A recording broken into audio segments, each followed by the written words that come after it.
Ako po si Marcel Lora, ang operator ng DTF dito sa DT Dumaguete. Ang machine dito ay ginagamit ng 6 na araw na may total na 166 meters. Ito po yung printer head area.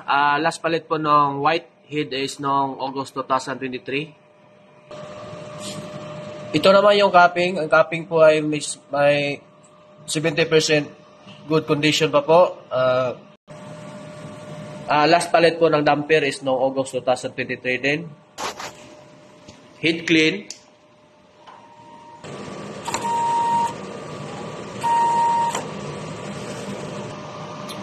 Punasan ng wiper pagkatapos mag-head clean. At nozzle test.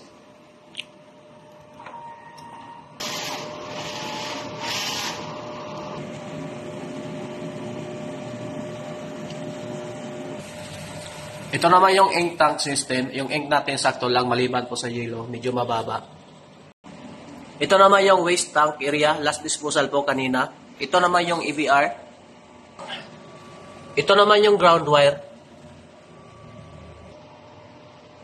Ito naman yung stock ko na CMYK at saka white. Yung mga unused ink.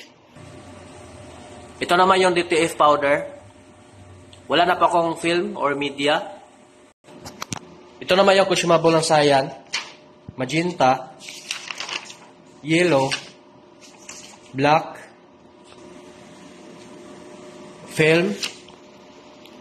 White ink. At DTF powder. Ito naman yung daily output record.